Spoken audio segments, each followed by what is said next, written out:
চলে গেলেন। রজনীতে আবার আসলেন সেজে গেলে। দ্বিতীয় রজনীতে এসেছে, নামাচার্য হরিদাস ঠাকুর একটিবার চোখ মিলে তাকালেন, তাকিয়ে বললেন, মা তুমি কষ্ট পাওনি তো? গত রজনীতে আমি তোমার সাথে কথা বলতে পারিনি, কিন্তু জানো আমার না ব্রত আছে একটা, আমি দিনে 3 লক্ষ সংখ্যা নাম করি। এই সংখ্যা নাম পূর্ণ না হলে আমি জল অন্ন গ্রহণ করতে পারি না। তাহলে আমার সংখ্যা নাম পূর্ণ হয়নি, তাই আমি কথা বলতে পারি না। আজও যেন সংখ্যা নাম পূর্ণ হয়নি, কি করে কথা বলবো? তুমি অপেক্ষা করো, যদি সংখ্যা নাম পূর্ণ হয় তাহলে আমি কথা বলবো। লক্ষ্মীরামা অন্য গান গাইছে, নামাচার্য হরিদাস ঠাকুর হরিনাম কীর্তন করছে। কিন্তু আজও রজনী প্রভাত হয়ে গেছে, লক্ষ্মীরামা দিকে ফিরে তাকালেন না নামাচার্য হরিদাস ঠাকুর। মনে মনে ভাবলেন, 2টা রজনী আমি এতটা সময় তো কারো পিছনে দেইনি, আর 2টা রজনী থেকেও আমি সাধু বাবার হরিনাম বন্ধ করতে পারলাম না। পরের দিন মনে মনে ভেবেছি, আজ আমি সাধু সেজে যাব। কপালে তিলক করেছে, সামনে যেমন সদ্য কৃষ্ণ ফোটা ফুলগুলো এসেছে না, এরকম কৃষ্ণ ভক্ত হওয়ার চেষ্টা করেছে। কপালে তিলক রচনা করেছে, আর সাধু গলায় মালা দিয়েছে, আর সাধু সেজে গিয়েছে। না, যদি আমি সাধুর বেশ ধরে যাই তাহলে হয়তো আমার দিকে ফিরে তাকাতে পারে, আমার প্রতি তার আকর্ষণ হতে পারে। ওই পুতনা সেজে গিয়েছিল না, মা সেজে গিয়েছিল রাক্ষসী। কৃষ্ণ বলল, কি পুতনা, তুই তো দিতে জানলি না, স্তনে বিষ মাখিয়ে এসেছিলি না, আমাকে হত্যা করবি, তাই তুই দিতে জানলি না, কিন্তু আমি নিতে জানি, আর আমি দিতেও জানি। তাই পুতনাকে মাতৃসম গতি দান করেছিল আমার গোবিন্দ। লক্ষ্মীরানা সাধু সেজে গেছে, যদি তার দিকে ফিরে তাকায়। আর যেই না সাধু সেজে গিয়েছে, গিয়ে না অন্য গান গাইছে, কিন্তু আজ না অন্য গান আর মুখে উচ্চারণ হচ্ছে না, ফুটছে। নামাচার্য হরিদাস ঠাকুর কৃষ্ণ নাম গাইছে, লক্ষ্মীরানা মনের অজান্তে কৃষ্ণ উঠে উঠে কৃষ্ণ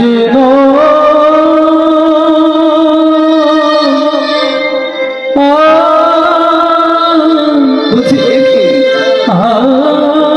আমি যে কৃষ্ণ নাম বন্ধ করার জন্য আমি এসেছি, আমি তো কৃষ্ণ নাম বন্ধ করার জন্য এসেছি, কিন্তু আমি কেন কৃষ্ণ নাম গাইছি? আবার চেষ্টা করছে অন্য কীর্তন করার, কিন্তু বদনে আজ কৃষ্ণ নাম ছাড়া লক্ষ্মীরা অন্য কোনো কিছু উচ্চারণ হচ্ছে। কেন হচ্ছে না?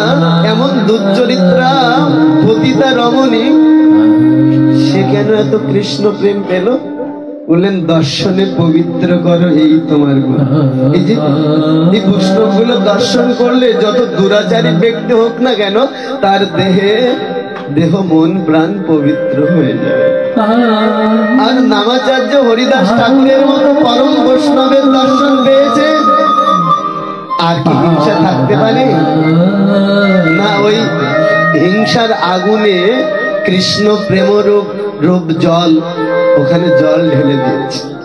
হিংসাগুলো আর নেই, কৃষ্ণ প্রেম সঞ্চারিত হচ্ছে, আর মনের অজান্তেই কৃষ্ণ বলে উঠছে। লক্ষ্মীরামা বুঝতে পারলেন যে আমি যে পথটা বেছে নিয়েছি এটা অধর্মে। ঠাকুরের চরণ জড়িয়ে ধরে বললেন, ঠাকুর, আমি আজ 3টা রজনী আপনার কাছে আসছি, কিন্তু আমার উদ্দেশ্যটা ভালো ছিল, অসৎ উদ্দেশ্য নিয়ে আমি তোমার কাছে এসেছিলাম। তুমি না আমার সমস্ত অপরাধগুলো ক্ষমা করে দিয়ে এবার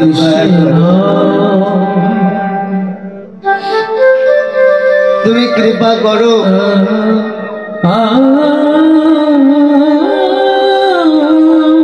নামাচার্য হরিদাস ঠাকুর বললেন, জানিস মা, আমি আরো 3টা দিন আগে এই বেনাপোল ছেড়ে, এই জঙ্গল ছেড়ে চলে যেতাম, কিন্তু কেন আসি জানিস? আমি যে তোর জন্য অপেক্ষা করছিলাম, প্রতীক্ষার প্রহার করছিলাম, আমি যে চলে যাব, এই আশ্রমটা আমি কার কাছে দিয়ে যাব? তাই আমি প্রতীক্ষার প্রহার গুনছিলাম, মা তুই কবে আসবি, কবে তোকে বুঝিয়ে দিয়ে যাব এই আশ্রমের দায়িত্বটা। আমি আরো 3টা দিন আগে চলে যাব। লক্ষ্মীরা মাকে বলছে, মা যা তুই স্নান করে আয়, আজ আমি তোকে না কৃপা করবো, যা স্নান করে আয়। মা স্নান করে আসতো, কৃপা করলেন নামাচার্য হরিদাস ঠাকুর লক্ষ্মীরা মাকে কৃপা করে বলছে, জানিস একদিন দলে দলে ভক্তরা আসবে এই আশ্রম দর্শন করতে, না সবার অগ্রে এই আশ্রমে এসে আগে তোর চরণে প্রণাম। সেদিন তোকে কেউ পতিতা জ্ঞানে প্রণাম করবে না, চরিত্র জ্ঞানে প্রণাম করবে না, সেদিন তোকে সবাই পরম বৈষ্ণবী পরম মহন্তি জ্ঞানে তোর চরণে প্রণাম করবে।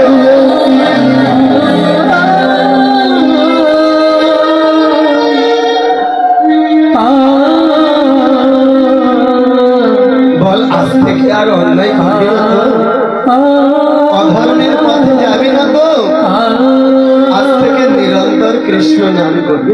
জানিস একদিন দলে দলে ভক্তরা আসবে, তবে সবাই এসে আগে তোর চরণে প্রণাম করবে। কৃষ্ণ আমরা যাইবে না বলে, কিন্তু সেখানে গিয়ে কি করি না, আগে লক্ষ্মীরা মাকে প্রণাম করি। কেন না, লক্ষ্মীরা মা যদি তোমার কৃপা করে, তবেই নামাচার্য হরিদাস ঠাকুর কৃপা করবে। আর নামাচার্য হরিদাস ঠাকুরের যদি তুমি কৃপা পেয়ে যাও, সাক্ষাৎ চৈতন্য মহাপ্রভু তোমাকে কৃপা করার জন্য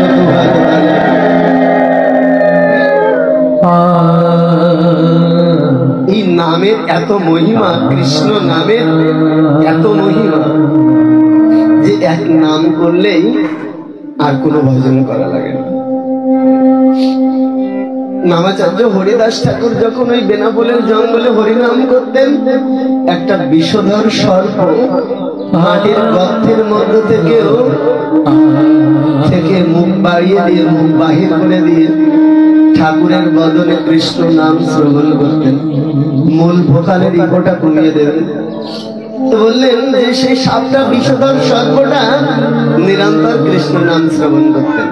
একদিন না আমার ভক্তগণেরা নামাচার্য হরিদাস ঠাকুরের চরণে প্রার্থনা জানালেন, ঠাকুর তোমার এখানে আমরা হরিনাম কৃষ্ণ নাম শ্রবণ করতে আসি, কিন্তু আমরা না খুব দুর্বল হয়ে যাচ্ছি। কেন না দুর্বল হয়ে যাচ্ছি? এজন্য যে মনে হয় তোমার এখানে কোনো বিষধর জন্তু প্রাণীর বসবাস করে, তার যে নিঃশ্বাস প্রশ্বাসে যে বিষ বাহির হয়, এই বিষের ঘ্রাণে আমরা এখানে বসতে পারি না, দুর্বল হয়ে যায়। ঠাকুর তুমি বলো না তাকে এখান থেকে দূরে চলে যেতে। নামাচার্য হরিদাস ঠাকুর হাত জোড় করলেন, বললেন কি আছো জানি না, তবে জানো তোমার জন্য ভক্তরা এখানে এসে বসতে পারে না, একটু কৃষ্ণ নাম সুস্থ শরীরে শ্রবণ করতে পারে, তুমি যদি একটু দূরে চলে যেতে। বিষধর সর্পটা নামাচার্য হরিদাস ঠাকুরের কথা অবমাননা করেনি। কেন? একটা সর্প বুঝলো সাধুর কথা শুনতে হয়, বৈষ্ণবের কথা শুনতে হয়, কিন্তু মনুষ্যকুলে জন্মগ্রহণ করে আমি তারপর বুঝতে শিখলাম না যে সাধুগুরু বৈষ্ণবের কথা শুনতে হয়।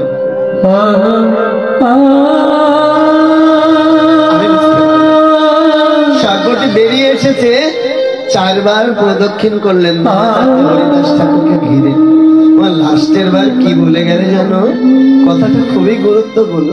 সর্বটি বলছে নামাচার্য হরিদাস ঠাকুরকে, ঠাকুর হিংস্র প্রাণীকুলে জন্ম পেয়েছিলাম আমি, বহু জন্ম জন্মান্তরের অপরাধী, তো এই জন্য হিংস্র প্রাণীকুলে এসেছি। আছে দেহ ভরা বিষ, অমৃত উদ্গীরণ করতে পারি না আমি, তাই সেই বিষ উদ্গীরণ করছিলাম, আমার ধর্ম যা। কিন্তু তোমার ভক্তরা বসতে পারছে না, তুমি প্রার্থনা জানিয়েছো, আমি থাকবো না, চলে যাচ্ছে। আমার আর তোমার বদনে ওই অমৃতময় কৃষ্ণ নাম আমি আর শ্রবণ করতে পারবো না। তবে তুমি আমাকে একটু প্রার্থনা করে দাও, আবার যদি আমি আসি না, এই যেমন ভক্তরা বসে তোমার বদনে হরিনাম কীর্তন শ্রবণ করছে, মনুষ্য কুলে এসেছে, তাই আবার যদি আসি আমি যেন মনুষ্য কুলে জন্মগ্রহণ করতে পারি, আর তোমার ভক্তের শ্রীবদনে বসে সাধু সঙ্গে বসে হালকাই বলে দুপোটা চোখের জল ফেলতে পারি। তাই কি করলেন? সাতটি নামাচার্য হরিদাস ঠাকুরকে প্রণাম জানিয়ে চলে গিয়েছিলেন। ওই যেদিন 22 বাজারে মারলেন না, 22 বাজারে মারার পরে বললেন যে আজ তো আমাদের গদ্দান চলে যাবে।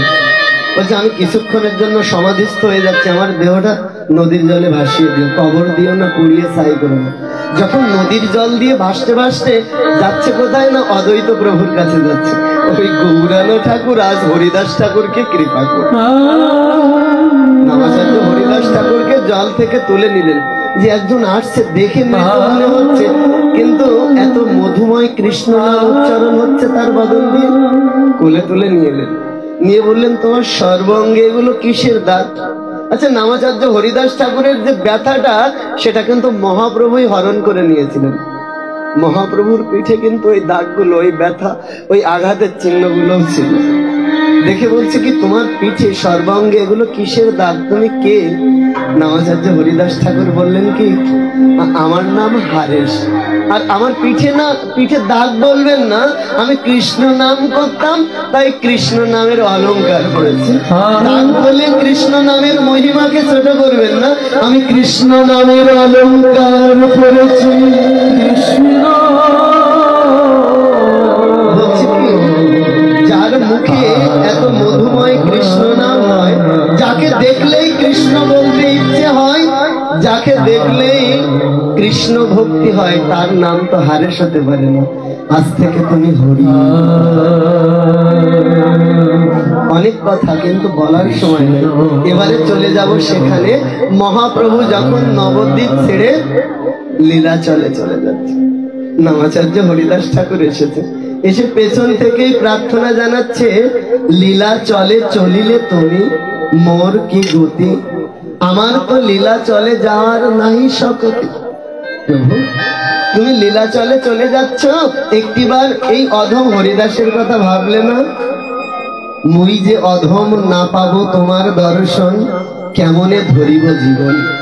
তুমি চলে যাচ্ছ কিন্তু তুমি জানো না তো তুমি লীলাচল থেকে, নবদ্বীপ থেকে লীলাচলে চলে যাবে, আর আমি মারা যাব, আমি জীবন ধারণ করতে পারবো না। তোমার দর্শন যদি আমি একটা দিন না পাই, আমি প্রাণে মারা যাবো। তুমি আমার কথা ভাবলে না, এই হরিদাসের কথা ভাবলে না? মহাপ্রভু পেছনে তাকিয়ে বললেন, হরিদাস করো তুমি দৈন্য সংবরণ, তোমার দৈন্যে ব্যাকুল হয় মন। হরিদাস যেন তোমাকে দেখলেই আমার লোভ হয়, তোমার মতো দৈন্যতা কেন আমার মধ্যে হলো। হরিদাস মাঝে মাঝে আলিঙ্গন করতে যেতেন হরিদাসকে, বলতেন কি তোমার স্পর্শ পবিত্র হইতে তোমার পবিত্র ধর্ম নহিত। হরিদাস আমার মাঝে মাঝে মনে হয় তোমাকে স্পর্শ করে, তোমাকে আলিঙ্গন করে তোমার যে পবিত্র ধর্মটা আমার মধ্যে কিছুটা হলেও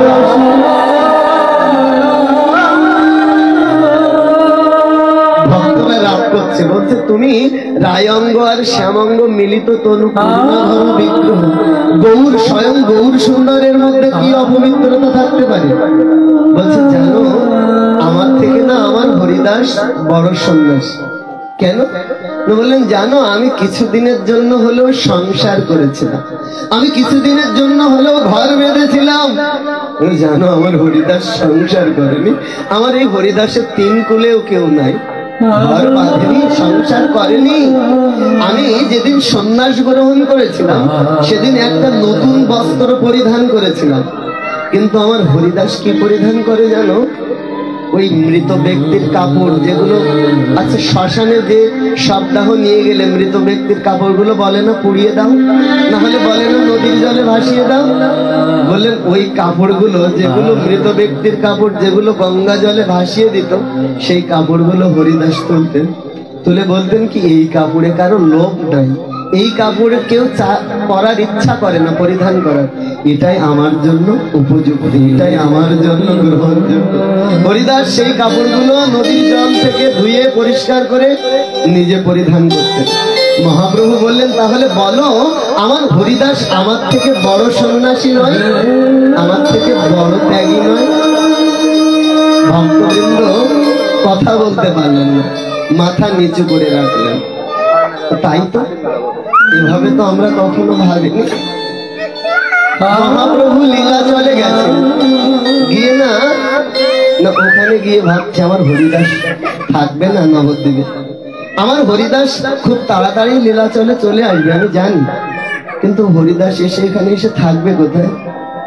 তাই জগন্নাথ দেবের প্রসাদী দন্তকাষ্ঠ বালুতে রোপণ করলেন, আশীর্বাদ করে দিলেন তুমি তাড়াতাড়ি খুব তাড়াতাড়ি বেড়ে ওঠো, ফুলে ফলে শোভা দান করো, কেননা তোমার তলে এসে যেন আমার হরিদাস নিশ্চিন্তে কৃষ্ণ নাম করতে পারে, তুমি তাকে শীতলতা দান করো। আমি জানি আমার হরিদাস ঘর বাঁধবে না, তোমার তলে বসে যেন দিনে 3 লক্ষ কৃষ্ণ নাম করতে। মহাপ্রভুর আশীর্বাদে বকুল বৃক্ষটা চারিদিকে ডালপালা প্রসারিত করে দিল, ফুলে ফলে শোভা দান করলেন। আর ওই বৃক্ষ তলে এসে নামাচার্য হরিদাস ঠাকুর দিনে 3 লক্ষ কৃষ্ণ নাম বললেন। কি আমার হরিদাসের থাকার ব্যবস্থা করেছি, কিন্তু প্রসাদের ব্যবস্থা করতে হবে না, তাই কি করলেন? প্রতিদিন গোবিন্দ দাসকে ওই প্রতিদিন জগন্নাথের প্রসাদ গোবিন্দ দাসকে বললেন এটা তুমি হরিদাসে দিতে যাবে। কেন? আমার হরিদাস কারো কাছে চেয়ে খায় না, তুমি যদি দাও তাহলে খাবে, না হলে খাবে না। তাই গোবিন্দ দাস প্রতিদিন ওই জগন্নাথ দেবের ওই মহাপ্রসাদ হরিদাসে দিতে যেত। কোনটা? পান্ডা ঠাকুরগণ নির্দিষ্ট পরিমাণ যে জগন্নাথ দেবের প্রসাদ প্রতিদিন মহাপ্রভুর জন্য দিত, মহাপ্রভু সেই প্রসাদটা পেয়ে মহাপ্রভুর সেই অধরমৃত সেটা হরিদাসের জন্য পাঠাত। অচল জগন্নাথ সেবা করেছে, সেই প্রসাদ আবার সচল জগন্নাথ গৌর সুন্দর সেবা করেছে, আর গৌর সুন্দরের সেই অধরমৃত নামাচার্য হরিদাস ঠাকুর প্রতিদিন সেবা এমন ভাগ্য সবার হয়। স্বয়ং জগন্নাথ দেব সেবা করলেন, আর জগন্নাথ দেব সেবা করার পরে না সেটা গৌর সুন্দর সেবা করলেন, আর গৌর সুন্দরের সেই অধরমৃত না সেই অধরমৃত হরিদাস সেবা করছে। এমন ভাগ্য কার আছে? এমন ভাগ্য কার হতে পারে? একদিন গোবিন্দ দাস মহাপ্রসাদ লইয়া হরিদাসে দিতে গেল, আনন্দিত হইয়া দেখে হরিদাস আঙিনাতে করিয়াছে শয়ন, মন্দ মন্দ করিতেছে সংখ্যা সংখ্যা। হরিদাসের শরীরটা এত অসুস্থ যে সংখ্যা সংকীর্তনটা শুয়েই করছে মৃদ মৃদ স্বরে। গোবিন্দ দাস গিয়ে আহ্বান জানিয়েছে, প্রসাদ এনেছে ঠাকুর সেবা করো। হরিদাস বললেন আজ আমি করিব লঙ্ঘন। কেন? না আমি যে উভয় সংকটে পড়েছি, সংখ্যা সংকীর্তন না পুরায় কেমনে খাইব, মহাপ্রসাদ আনিয়াছে কেমনে উপেক্ষিব।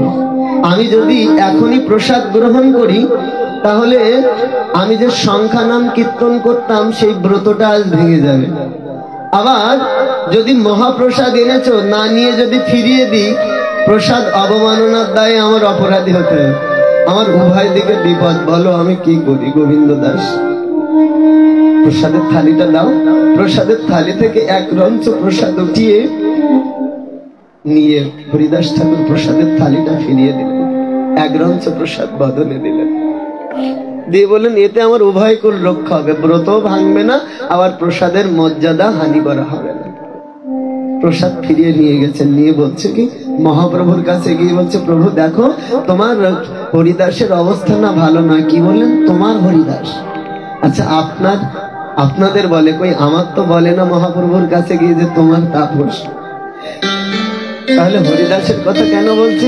ভক্তগণ জানতো যে হরিদাস একমাত্র মহাপ্রভুকেই ভালোবাসে, আর কাউকে ভালোবাসে না, সংসার করেনি, ঘর বাঁধেনি। তাই গিয়ে বলছে তোমার হরিদাসের অবস্থা ভালো নয়। তো গিয়ে মহাপ্রভু বুঝতে পারলেন যে হরিদাসের অবস্থাটা ভালো নয়, তাই কি করলেন না মহাপ্রভু পরদিন সমুদ্র স্নান শেষে হরিদাস ঠাকুরের দর্শনে গেলেন। কেন না প্রতিদিন মহাপ্রভু সমুদ্র স্নান শেষে হরিদাস দর্শনে যেতেন। দেখুন ভজনটা এমন যে যদি সঠিক ভজন করতে পারেন না তাহলে আপনার ভগবানের কাছে যাওয়া লাগবে না, ভগবানই আপনার কাছে ছুটে আসবে। নামাচার্য হরিদাস ঠাকুর ভগবানকে দর্শন করতে যেতেন না, ভগবানই প্রতিদিন সমুদ্র স্নান করে তার কাছে ছুটে আসতেন। জগন্নাথ মন্দিরে প্রবেশ করতেন না, যমনের প্রবেশ নিষেধ। তাই এমনকি পুরীর যে জগন্নাথ মন্দিরের যে রাজপথ, ওই রাজপথ দিয়েও হাঁটতেন না। কেন না, আমার স্পর্শে যদি পান্ডা ঠাকুরগণ অপবিত্র হয়ে যায়, যদি পান্ডা ঠাকুরদের কাছ থেকে জগন্নাথ সেবা গ্রহণ না করে, আমাকে তো অপরাধী হয়ে যেতে হবে। নিজেকে এতটা অস্পৃশ্য, অধম, দুরাচারী, পাপাচারী ভাবতেন। ওখান থেকেই জগন্নাথ দেবের ধ্বজায় প্রণাম জানাতেন।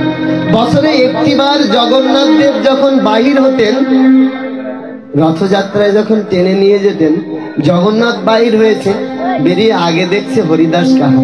কতদিন হরিদাসকে দর্শন করি না, আর হরিদাস দর্শন করছে জগন্নাথকে। কতদিন জগন্নাথ প্রভুকে দর্শন করি না। রথের দড়ি ধরে লম্বা লাইন করে টেনে নিয়ে যাচ্ছে জগন্নাথকে, কিন্তু জগন্নাথ সামনের দিকে তাকিয়ে নেই, ঘাড় ফিরিয়ে হরিদাসকে যতক্ষণ দেখা যায় ততক্ষণ হরিদাসকে দেখছে। যেমন কোন গৃহে কোন ভক্তিমতী মাতাজি যেমন তার কন্যাকে বাপের বাড়ি যেদিন, শ্বশুর বাড়ি যেদিন পাঠিয়ে দেয়, সারা পথ চেয়ে থাকে আবার কবে আসবে তার ঠিক নেই। জগন্নাথও যেমন অপলক দৃষ্টিতে যতক্ষণ হরিদাসকে দেখা গেছে, জগন্নাথ ওদিকে তাকিয়ে আছে, হরিদাস দর্শন করছে। মহাপ্রভু একদিন বলেছিলে, হরিদাস তুমি নিজেকে এত অস্পৃশ্য, অধম ভাবো কেন? জানো, ক্ষণে ক্ষণে করো তুমি সর্বতীর্থে স্নান, ক্ষণে ক্ষণে করো তুমি যজ্ঞ তপদান। বলছি হরিদাস, ক্ষণে ক্ষণে তুমি সর্বতীর্থে স্নান করছো। আচ্ছা বাবা, হরিদাস কি সর্বতীর্থে স্নান করতে যেত? সময় পেত না। কেন বললেন যে ক্ষণে ক্ষণে তুমি সর্বতীর্থে স্নান করো? মহাপ্রভু জানিয়ে দিলেন, এক হরি নামেই তোমার সর্বতীর্থে স্নানের ফল লাভ হয়ে যায়। ক্ষণে ক্ষণে করো তুমি যজ্ঞ তপদান। হরিদাস, তুমি ক্ষণে ক্ষণে বিভিন্ন যজ্ঞ করছো, বড় বড় যজ্ঞ, সেই যজ্ঞের ফল তুমি লাভ করছো। ক্ষণে ক্ষণে তুমি সাধুগুরু বৈষ্ণবকে দান করছো।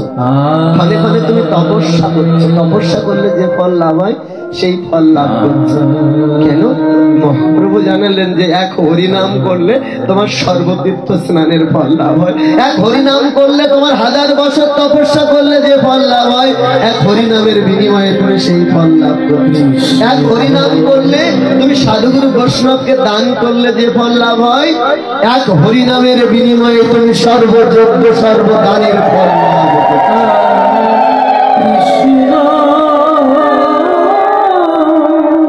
মহাপ্রভু পরদিন সমুদ্র স্নান শেষে হরিদাস দর্শনে গিয়ে বলছে, হরিদাস তুমি কুশলে আছো, তুমি সুস্থ আছো? হরিদাস বললেন, শরীর সুস্থ আছে, কিন্তু অসুস্থ মোর বুদ্ধি মন। আমার শরীরটা সুস্থ আছে, কিন্তু মনটা ভালো নেই। কেন মন ভালো নেই? বললেন, মন ভালো নেই এজন্য আমি না যে ব্রত করেছিলাম দিনে 3 লক্ষ সংখ্যা নাম, সেই ব্রতটা এখন আর ঠিক মতো পূরণ করতে পারছি না। এটাই আমার ব্যাধি। আচ্ছা, শুনলাম হরিদাস তুমি নাকি প্রসাদ ফিরিয়ে দিয়েছো? হ্যাঁ, প্রসাদ ফিরিয়ে দিয়েছি, আমার সংখ্যা নাম পূর্ণ হয়নি তো, তাই প্রসাদ ফিরিয়ে দিয়েছি। আচ্ছা, তুমি যদি এভাবে প্রতিদিন প্রসাদ ফিরিয়ে দাও, তুমি দুর্বল হয়ে যাবে না? তুমি তো এরপরে আর কথা বলার শক্তিটাও থাকবে না, এভাবে প্রসাদ ফিরিয়ে দিচ্ছ কেন? হরিদাস একটা দামি কথা বললেন সেদিন। বললেন কি, নামামৃত বিনে যদি খাই অন্নে তবু ভক্তের দুর্বর্জন। প্রভু, আমি একমাত্র হরিনাম ছাড়া আর যা খাই না কেন, আর যা সেবা করি না কেন, আমার শরীর সবল হবে না। আমার শরীর সবল হবে একমাত্র আমি যত বেশি হরিনাম সেবা করতে পারবো, আমার শরীর তখনই সবল হবে। তাই বললেন, প্রভু শুনেছি একজন মানুষ অন্ন গ্রহণ বাদ দিয়ে অন্ন সেবা না করলে 21 দিন পর্যন্ত তার নারীটা বেঁচে থাকে। কিন্তু জানো, আমি যদি একটা দিন হরিনাম বন্ধ করে দেই, আমি যদি একটা দিন কৃষ্ণ নাম বন্ধ করে দেই, তাহলে আমি আর বাঁচব না।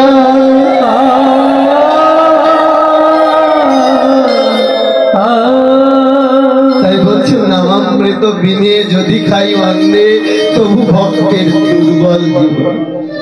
ভক্তের জীবন সবল হয় না যে ভক্ত হরিনাম সেবা করতে পারে। হচ্ছে কি তোমার সংখ্যা নাম পড়েনি, তুমি এই বৃদ্ধ হয়ে গেছো, বৃদ্ধ বয়সে সংখ্যা নাম কমিয়ে দেওয়া যায়। তাই বলছে বৃদ্ধা হইলে এদের সংখ্যা অল্প করো, সিদ্ধ দেহ তোমার সাধনে কেন আগ্রহ ধরো। বলছে হরিদাস অনেক তুমি সাধন করতে করতে তোমার দেহটা সিদ্ধ হয়ে গেছে, সিদ্ধ দেহে এত ভজন করা লাগে না, বৃদ্ধ হলে হরিনাম কমিয়ে দেওয়া যায়।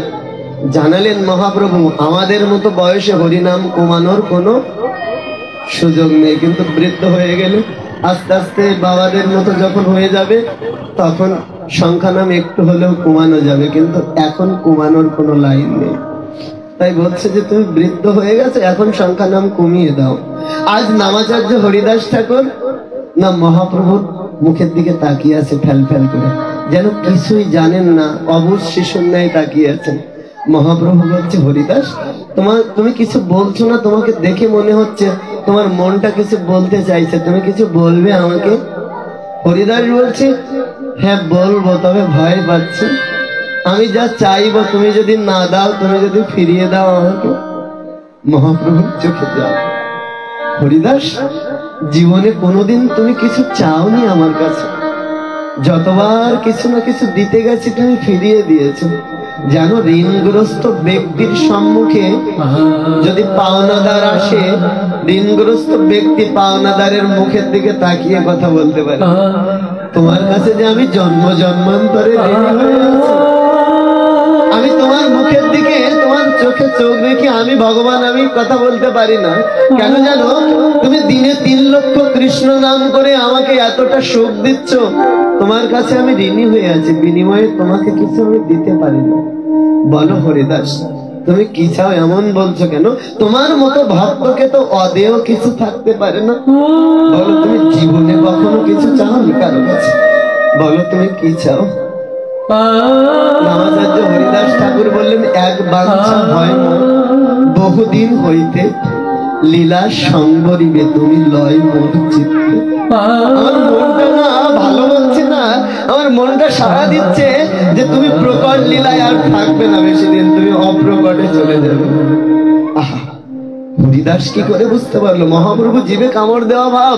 হরিদাসকে তো আমি বলিনি এ কথা আমি চলে যাব, একমাত্র অদ্বৈত প্রভু জানে আর মহাপ্রভু জানে। কেন? যিনি গঙ্গা জলে তুলসী পাতা নিবেদন করে করে সেই গৌরারাম ঠাকুর অদ্বৈত প্রভু এনেছিল গৌরকে, আবার তিনি একটা তর্জা লিখে পাঠিয়েছিল যে এ হাটে আর বেচা কেনা করা যাবে না, এবার বেচা কেনা শেষ করতে হবে। আউলকে কইহ বাউল এ হাটে আর না বাঁকায়ে চাউল। বলো যে বেচা কেনা অনেক হয়েছে, আর এ হাটে বেচা কেনা করা যাবে না, এবার লীলা সংবরণ করতে হবে। অনেক প্রেম দান করেছো জগৎ জীবের উদ্ধারের জন্য, তুমি জগৎ জীবের উদ্ধারের জন্য নিজে কেঁদে জগৎ জীবকে কাঁদিয়েছো। ভগবান এমন ভগবান যে নিজে কেঁদে জগৎ জীবকে কাঁদিয়েছে, নিজে আচরণ করে জগৎ জীবকে শুধু একা কাঁদেননি, তার গর্ভধারিণী মা সচিমাতাকেও কাঁদিয়েছে, বিষ্ণুপ্রিয়াকে কাঁদিয়েছে। বিষ্ণুপ্রিয়া একদিন বলেছিল তোমার একার কান্নাই জগৎ জীবের হৃদয় বিগলিত হবে না। তুমি যেমন কৃষ্ণ বলতে কাঁদো, তুমি যেমন কৃষ্ণ বলতে বলতে জ্ঞান হারিয়ে ফেলো, জগৎ জীবকেও কৃষ্ণ বলে কাঁদাতে চাও, তাহলে তোমার একার কান্নাই তো জগৎ জীব কাঁদবে না। তুমি যদি আমাকে কাঁদাতে পারো, তোমার গর্ভধারিণী মাকে কাঁদাতে পারো, 3 জন যদি একত্রে কাঁদতে পারি, তাহলে জগৎ জীবের হৃদয় বিগলিত। তাই মহাপ্রভু সচিমাকে বললেন মা তুমি কাঁদো, বিষ্ণুপ্রিয়া তুমি কাঁদো, আর আমি কাঁদি। এই 3 জনকে যদি জগৎ জীবকে একটিবার কৃষ্ণ বলে কাঁদাতে পারি,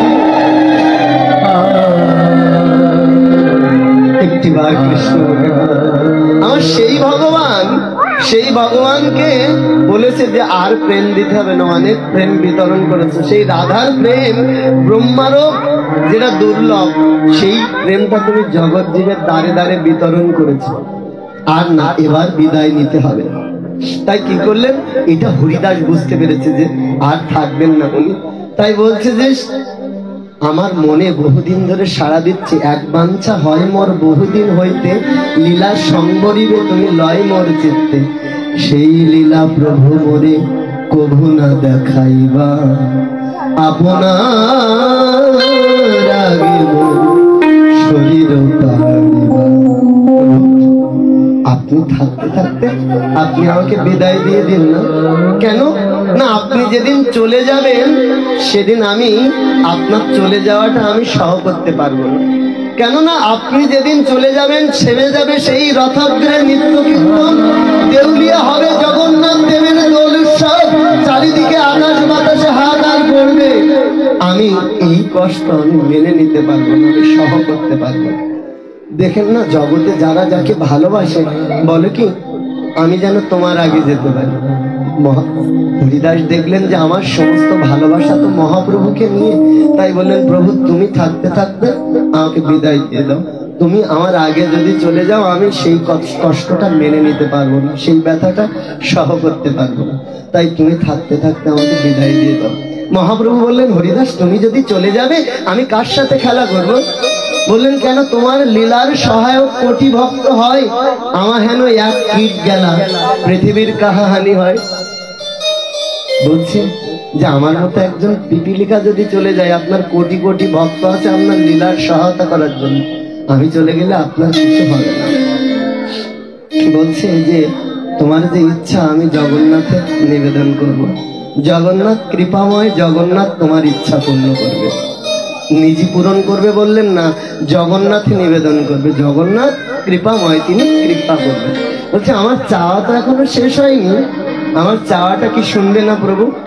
কি চাওয়া না, আমি যেদিন চলে যাব সেদিন হৃদয়ে ধরিব তোমার রাতুল চরণ, নয়নে হেরিব তোমার উচাদ বদন, জিহ্বায় উচ্চারিব তোমার শ্রীকৃষ্ণ চৈতন্য নাম। এই মতো মোর ইচ্ছা ছাড়িব পরাণ। আমি যেদিন চলে যাব না, জগৎজীব যে চরণ আশ্রয় করলে, সেই অভয় চরণ আশ্রয় করলে আর জন্ম মৃত্যুর সংসারে আসতে হয় না। আমি যেদিন চলে যাব সেদিন যেন তোমার ওই অভয় চরণ খানা হৃদয়ে শক্ত করে জড়িয়ে ধরতে পারে। আমি আমার শেষের দিনে আমি আর কিছু পক্ষে জড়িয়ে ধরবো না, তোমার সেই অভয় চরণ খানা যেন আমি হৃদয়ে জড়িয়ে ধরতে পারি।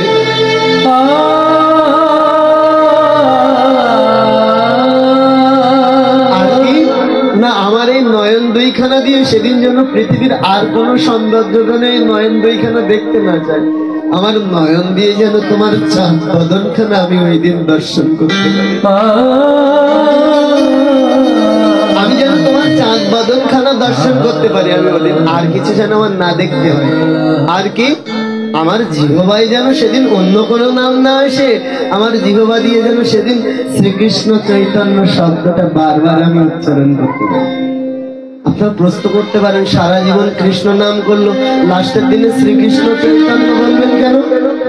বললেন একটাই কারণে বলবেন, সাক্ষাৎ নামই যেখানে উপস্থিত, নামের আর কি প্রয়োজন? তাই শ্রীকৃষ্ণ চৈতন্য, শ্রীকৃষ্ণ চৈতন্য প্রভু দয়া করো। মহাপ্রভুর মনের অবস্থা ভালো নয়, কাঁদতে কাঁদতে চলে গেছে। পরের দিন স্বরূপ দামোদর বক্রেশ্বর পণ্ডিত সকলকে সাথে নিয়ে এসেছে। আচ্ছা না, বক্রেশ্বর পণ্ডিত সকলকে সাজিয়ে নিয়ে এসেছে, আজ মহানির্জান। তাই কি করছে, নামাচার্য হরিদাস ঠাকুরের কাছে এসে হরিদাস ঠাকুরকে বেড়ে ঘিরে দাঁড়িয়েছে সকলে। মহাপ্রভুর চোখের দিকে তাকিয়ে আছে হরিদাস ঠাকুর। হরিদাস ঠাকুর আজ কিছুই বলতে পারছে না, এতটা অসুস্থ হয়ে গেছে। আগের দিন তো প্রসাদ পেতে পারছিল না, আর আজ কথাই বলতে পারছে না। আচ্ছা, এই যারা আপনারা যারা ভগবানের নিত্য সেবা করছেন, শেষের দিনে অন্তিমে যদি ভগবানের সাথে কথা না বলতে পারেন, ভগবান আপনাদের চোখের ভাষাটা, হৃদয়ের আত্মীটা বুঝতে পারবে না। সেদিন কি ভগবান ভুলে যাবে? যাবে না। সারা জীবন ভালোবাসছেন ভগবানকে, অন্তিমে বলবে, যেমন ভীষ্মদেব সরসজ্জায় শায়িত হয়ে গেছিল, ভগবানের কাছে যেতে পারিনি, কিন্তু ভগবান বুঝতে পারলেন ওর তো আর আমার চরণে আসার শক্তি নাই, আমি ভগবান যাব আমার ভক্তকে কৃপা করার জন্য।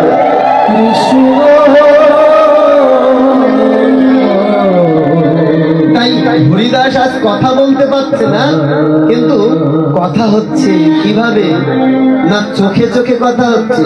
মহাপ্রভু তাকিয়ে আছে হরিদাসের দিকে, আর হরিদাস তাকিয়ে আছে মহাপ্রভুর দিকে। চোখে চোখে কথা হচ্ছে। কি কথা হচ্ছে? কথা হচ্ছে কি, ওই শ্রীবাস অঙ্গনে যে তুমি রাতভর উদ্দণ্ড নৃত্য কীর্তন করতে না, উচ্চস্বরে হরিনাম কীর্তন গাইতে, আর সেই উচ্চস্বরে হরিনাম আমাকে একটু শ্রবণ করা। তোমার যে নৃত্য দর্শন করলে জগৎ বিশ্ব ব্রহ্মাণ্ডের যে মোহিত হয়ে যেত, সেই জগৎ ভুলানো অপরূপ নৃত্য তুমি আমাকে দর্শন। কৃষ্ণ সবাই উচ্চস্বরে হরিনাম করছে। হরে কৃষ্ণ কৃষ্ণ কৃষ্ণ কৃষ্ণ হরে হরে, হরে রাম রাম রাম হরে হরে, হরে কৃষ্ণ কৃষ্ণ কৃষ্ণ কৃষ্ণ হরে হরে। সবাই হরিনাম করুন, প্রাণ ভরে হৃদয় ভরে হরিনাম করুন।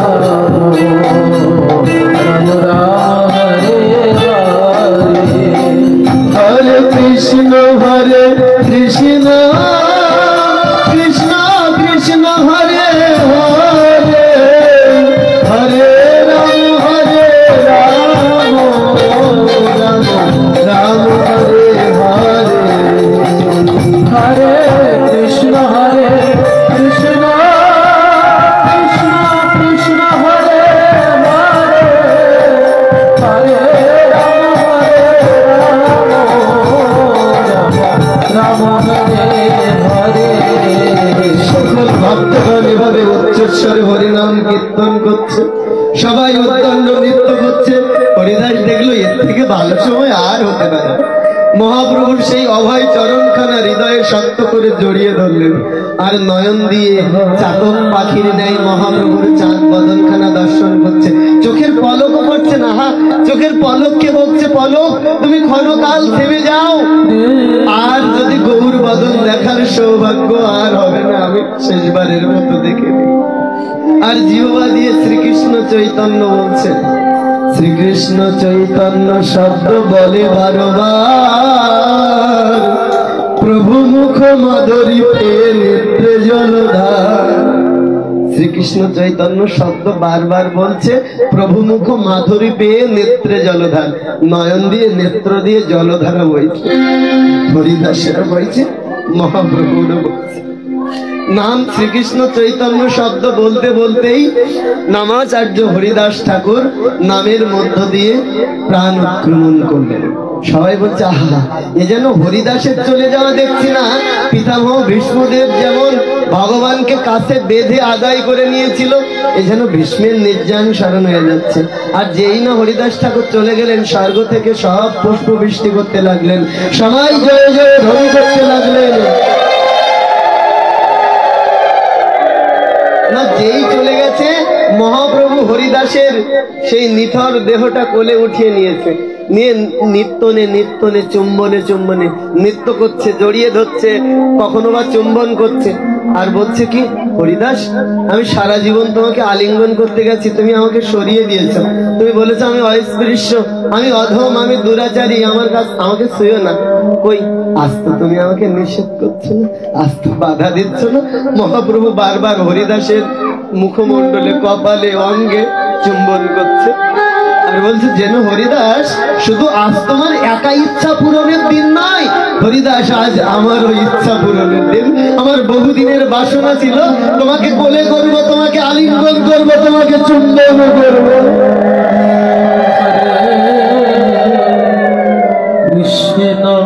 আমার সেই ইচ্ছাটা পূরণ হয়েছে। ভক্তরা বলছে, প্রভু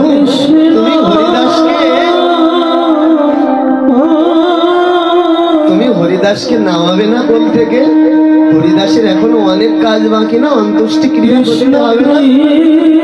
মহাপ্রভু কোল থেকে নামিয়ে বকুল বৃক্ষ তলে খাটিয়ার পরে শুয়াইছেন। বকুল বৃক্ষটা আজকে কাঁদছে সবার, বলছে, আহা, আমার তলে বসে আর এভাবে কেউ 3 লক্ষ নাম আমাকে শ্রবণ করাবে। তোমার নামের মহিমায় আমি সিদ্ধ বকুল হয়েছি, তুমি হরিনাম আমাকে শ্রবণ করিয়েছ, তাই তোমার নামের মহিমায় আমি সিদ্ধ বকুল হয়েছি, আর কেউ আমাকে এভাবে নাম শ্রবণ করাবে না। বকুল বৃক্ষটা ডুবরে ডুবরে কাঁদছে। বকুল বৃক্ষ থেকে যত ফুল ছিল সব যেন সেকেন্ডের মধ্যেই ঝরঝর করে নামাচার্য হরিদাস ঠাকুরের চরণে ঝরঝর করে ঝরে পড়ছে। আর বকুল বৃক্ষটা সেদিন আরতি করেছিল, ঠাকুর সারা জীবন আমাকে তুমি হরিনাম শ্রবণ করালে, আমি তোমাকে কিছু দিতে পারি, তাই আজ তোমার বিদায় লগ্নে, তোমার অন্তিম বেলায় আমার সামান্য পুষ্প তোমার চরণে আমি অঞ্জলি করলাম। এটাই তুমি তোমার সেবা। মহাপ্রভু সবার অগ্রে নৃত্য করতে করতে নামাচার্য হরিদাস ঠাকুরকে খাটিয়ার পরে করে নিয়ে যাচ্ছে, সমুদ্র তীরে রেখেছে। আর সমুদ্রটাও মন খারাপ, বিক্ষিপ্ত হয়ে গেছে সমুদ্র। একটা একটা ঢেউ এসে হরিদাস ঠাকুরের চরণ ধোয়ায় নিয়ে যাচ্ছে, আর বলছে আমার তীরে বসে এভাবে আর কেউ কৃষ্ণ নাম আমাকে শ্রবণ করাবে। আর মহাপ্রভু দেখলেন হরিদাসের চরণ ধৌত জল সমুদ্রে গিয়ে পড়ছে। সকল ভক্তগণকে বলছে কি, দেখো দেখো, তোমরা লক্ষ্য করছো হরিদাসের চরণ ধৌত জল সমুদ্রে পতিত হইল, আজ থেকে সমুদ্র মহাতীর্থে পরিণত হল।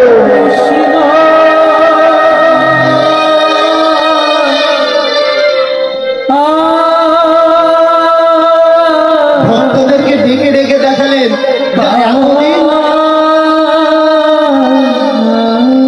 এতদিন সমুদ্র সাধারণ তীর্থ ছিল, আর বৈষ্ণব চরণ ধৌত জলে, হরিদাসের চরণ ধৌত জলে সমুদ্র আজ থেকে সাধারণ নয় মহাতীর্থে পরিণত হলো। বলো একটু জোরে বলো না।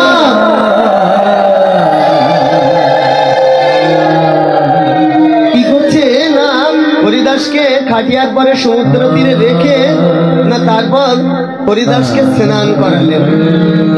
তারপর জগন্নাথ দেবের প্রসাদী বস্ত্র হরিদাসকে পরিধান করালেন। এই সাধু বাবারা যেমন দাদার সঙ্গে তিলক রচনা করেছে, হরিদাসের দাদার সঙ্গে তিলক রচনা করিয়ে দিলেন। জগন্নাথ দেবের প্রসাদী মাল্য হরিদাসের গলে পরিয়ে দিলেন। যে মালা জগন্নাথ দেবের প্রসাদী হয়, প্রসাদী মালা জগন্নাথ দেবের গলে থাকে, সেই মালা হরিদাসকে পরিধান করালেন। আর কি না, জগন্নাথ দেবের মহাপ্রসাদ হরিদাসের বদনে দিলেন। বালু খনন করলেন না, বালু খনন করে না এবারে হরিদাসকে সমাধি করবেন মহাপ্রভু। আচ্ছা, সন্তান তো মুখ অগ্নি করে না বাবা, তো হরিদাসের তো কেউ নেই, তার মুখে বালু দেবে কে?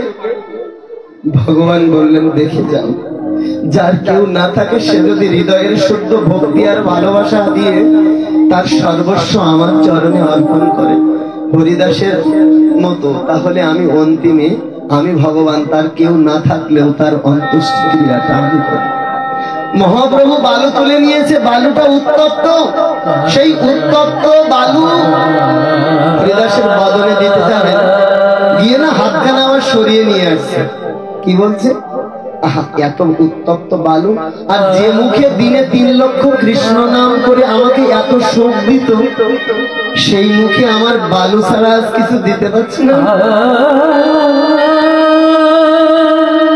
সেই বদনে আমি বালু ছাড়া কিছু দিতে পারবো না। কি করলেন না, দিতে যাচ্ছেন, বালু দিতে গিয়ে ফিরিয়ে আনলেন, আবার দিতে যাচ্ছেন, আবার ফিরিয়ে আনছেন। এই বদনে তো আমাকে এত সুখ দিত হরিনাম করে, আর সেই বদনে আমি বালু দেব? ভক্তরা বলছে, প্রভু এত মায়া করছো কেন, বিদায় দিতে হবে না।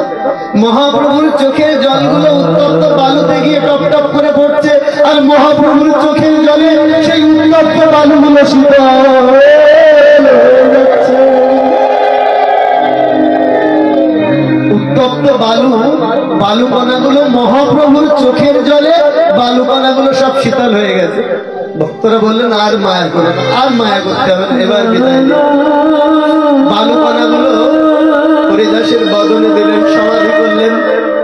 সমাধি শেষে বলছে, ভক্তগণ, ওহে ভক্তগণ, তোমরা কেউ যাবে না কেন না তোমরা যাবে না, এজন্য আমার হরিদাসের জন্য বিজয় উৎসব করতে হবে, মহোৎসব করতে হবে। আমার হরিদাসের তো এই তিন কুলে কেউ নাই, হরিদাসের জন্য একটু মহোৎসব করবে। কিন্তু মহাপ্রভু তো সন্ন্যাসী, সে কিভাবে মহোৎসব করবে?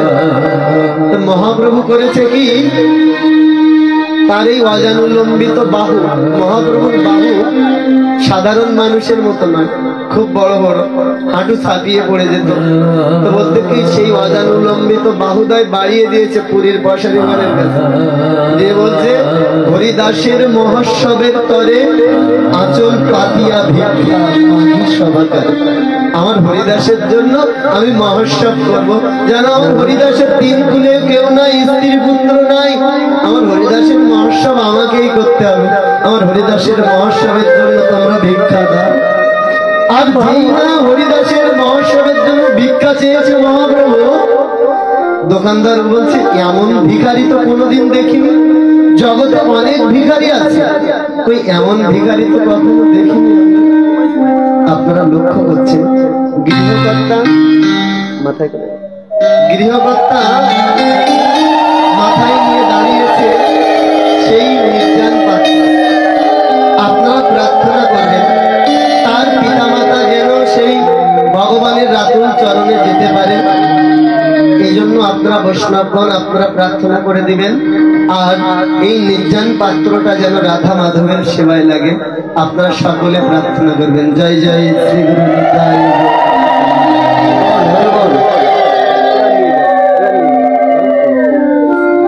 আপনারা সবাই প্রার্থনা করবেন। মহাপ্রভু না কি করছে, সেই ভিক্ষা করে দোকানদার বলছে এমন এমন ভিখারি তো জগতে কোনোদিন দেখিনি আমরা, এ কোন ভিখারি? তো বলছে কি, সেই ভিখারিকে দেখেই না বললেন দোকান ব্যাট দিয়ে সব দিয়ে দিচ্ছে, বলছে নিয়ে যাও কি লাগবে?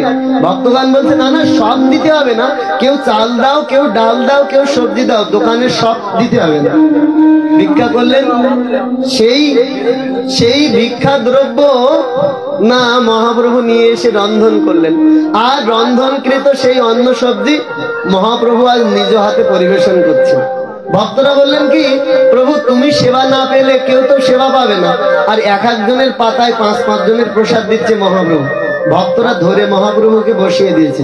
মহাপ্রভুর সেদিন কাশী মিত্রের গৃহে নিমন্ত্রণ ছিল, ওখান থেকে প্রসাদ এনে দিলেন, সেই প্রসাদই করে দিলেন, আর সেটা সবাই সেবা পেল সেই প্রসাদ। মহাপ্রভু না আবার সবার অগ্রে গিয়ে দরজার মুখে দাঁড়িয়েছে, যে পথ দিয়ে ভক্তরা বিদায় হবে।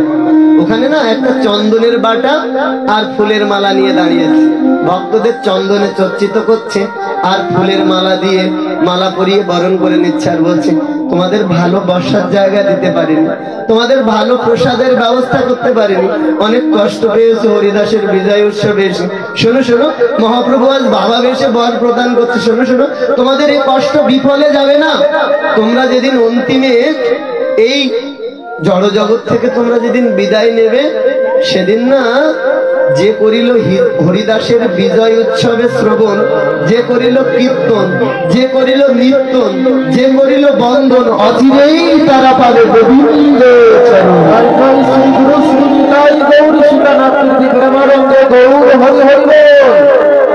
বললেন হরিদাসের বিজয় উৎসব আজ আমরা যারা শ্রবণ করলাম, শুধু এই গৃহ স্বামীর পিতামাতা নয়, যারা শ্রবণ করেছে মহাপ্রভু জানিয়ে দিল যে অন্তিমে তারা গোবিন্দ চরণে পৌঁছে দেবে।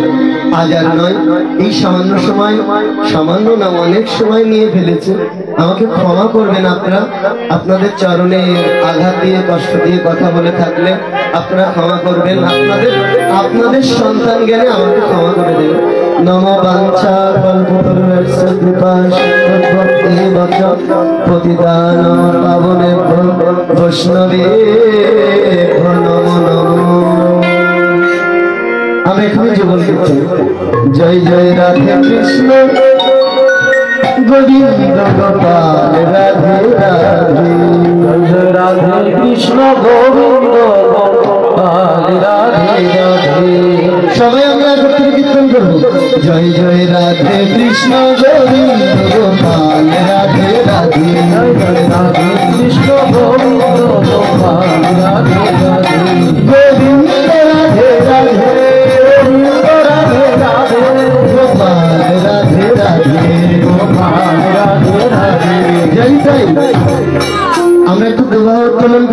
गोविंद राधे राधे गोविंद राधे राधे गोपाल राधे राधे गोपाल राधे राधे जय जय राधे कृष्ण गोविंद गोपाल राधे राधे जय जय राधे कृष्ण गोविंद गोपाल राधे राधे जय जय श्यामा सुंदर मदन मोहन वृंदावन श्याम सुंदर मदन मोहन वृंदावन जय जय राधा राम रस बिहारी गोकुल नंद राधा राम रस बिहारी गोकुल नंद जय जय राधा कांत राधा राधे गोविंद जय जय राधा कांत राधा राधे गोविंद जय जय राजेश्वरी विनोदी भानुकुल चंद्र राजेश्वरी विनोदी भानुकुल चंद्र जय जय ललिता विशाखाया जय जय श्रीरूप मंजरी आदि मंजरी आनंद जय जय श्री राम श्री कुंडल जय जय